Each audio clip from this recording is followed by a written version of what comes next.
This week we cover the delivery of the second spacecraft for Varda Space.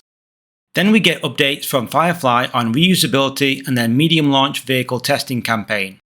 Our third news segment covers a wet dress rehearsal by Gilmour Space as they get ready to launch their Eris rocket on its first flight.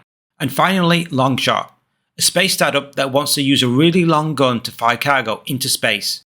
Okay, let's get started. Second Varda spacecraft delivered.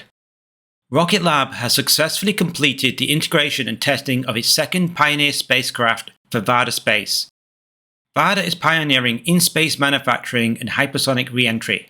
Varda Space's first spacecraft successfully launched in 2023, manufactured pharmaceuticals in space, and landed safely in February 2024. Varda recently obtained its second re-entry license from the FAA, becoming the first company to do so.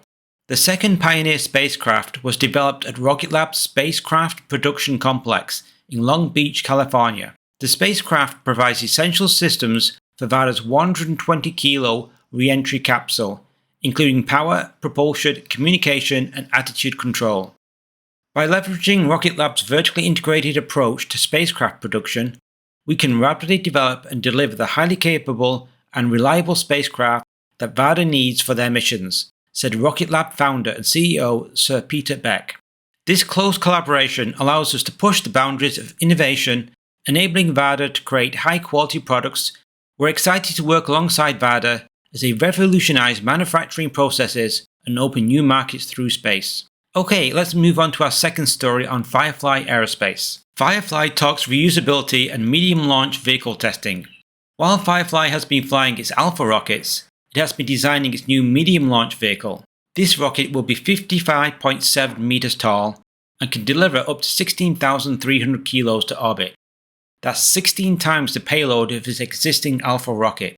Firefly is receiving a lot of help and assistance from a major aerospace company, Northrop Grumman. Firefly is also looking to make its medium launch vehicle reusable. Talking to NASA Spaceflight, Miles Gray, the medium launch vehicle's chief engineer, said, "The way we approach this is that anything that doesn't have to be on the rocket shouldn't be on the rocket. So that means we're not starting with the idea that we should just put legs on the thing and land it in the kind of the same way. So that means that we have a ground catch system that is in some way going to catch the rocket." Firefly are still evaluating which method to use to catch the rocket. "We have maybe 3 different types of rough architectures we're pursuing right now. All of them are putting in a similar amount of effort to just get them to a point where we can really say that's the best one. And we can always look back at, more traditional leg system to say, like, this is why this is better than this." The vehicle will also include grid fins, a common design element seen on many of Space Startup's designs for larger reusable rockets. Small rockets can be recovered using parachutes, but that doesn't work for larger and heavier rockets. Firefly will be using the same rocket engine cycle as they use on the Alpha vehicle. It's the tap-off engine cycle that will be uprated for the Miranda and Vera engines, the engines used on the medium launch vehicle. 7 Miranda engines will be used on this vehicle to get the rocket off the launch pad. Firefly Aerospace's new medium launch vehicle will have a massive performance improvement over existing vehicle. We can't wait to see this vehicle lift off. Let the algorithm know by liking or subscribing to this channel so you don't miss future videos. Okay, let's move on to our third story. Gilmour's Eris rocket aces wet dress rehearsal, one step closer to the stars. Gilmour Space posted this message on the X platform. Update. Gilmour Space has completed a successful wet dress rehearsal for Eris Test Flight 1, taking our Eris rocket from VAB to T-10 seconds before launch. In this context, VAB probably stands for Vertical Assembly Building, a building near the launch pad used for preparing the vehicle before launch. A wet dress rehearsal tests all the launch procedures, including everything in a normal launch except for igniting the engines.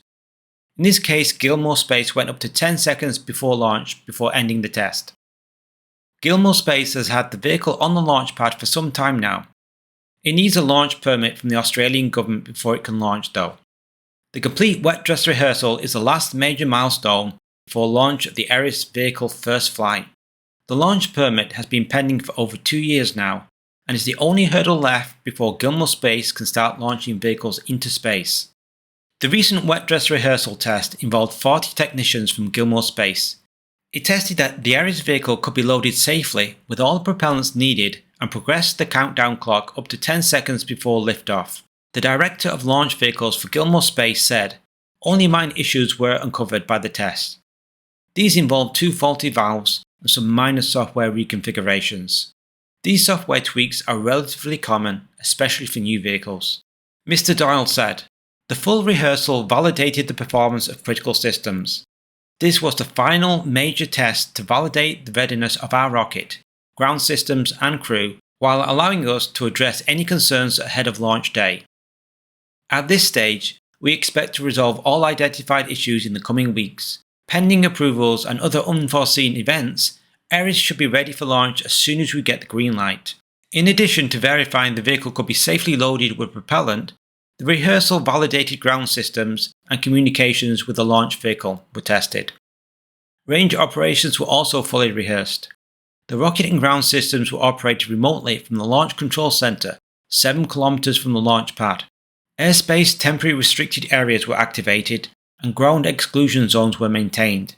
The company also operated 24-hour, 7-day cycles were completed to ensure team readiness and system reliability, which included the team that will oversee the launch as well as the backup team. A Gilmour Space spokesperson said, "The dress rehearsal took longer than an actual launch, with the crew taking a step-by-step approach." And finally, in our last news segment, let's talk about a long shot. Literally, this new space startup that recently came out of stealth mode is called Longshot. Longshot, Space Gun, a new space startup that has just come out of stealth mode. They are called Longshot, and they have a crazy idea. Why not shoot things into space with a really big gun? It sounds crazy, but it doesn't break any laws of physics. If you can accelerate something fast enough, you can send it into orbit. This startup has received $8 million in funding to build a giant cannon that can launch raw materials needed for the orbital economy, including $2 million from the US Air Force contract. In their recent tests, they have managed to reach Mach 4.6. That's still short of the necessary speed to reach orbit, which would be about Mach 23. Still, you have to start somewhere. Their rationale is that to build the space economy, you will need billions of tons of raw materials in space, such as steel, gases, solar panels, batteries and fuel. These raw materials can be accelerated really fast without destroying them, unlike humans. As Longshot explains, launching things to the edge of space with the gun isn't new. The US Army was doing this in the 1960s. They fired 100-pound projectiles 160 kilometers to the edge of space at Mach 6. That's not enough to get into orbit, but it shows the idea works. Longshot already can hit speeds of Mach 4.6, and they're working on hitting Mach 6, then Mach 15, and finally Mach 25, fast enough to get into orbit. If they can achieve this, then the marginal cost per kilo of payload will be very low compared with a rocket. They are constructing an 800-foot long gun in the desert to provide hypersonic testing to the Air Force. Their team has decades of experience working on top space startups in the Bay and are backed by experienced investors. We wish them the best of luck with their crazy space gun. Okay, that's it for this week. Thanks for watching. Please like and subscribe to see more videos like this on other small startup companies in space. We keep you covered with all the news on small commercial space startups. See you soon.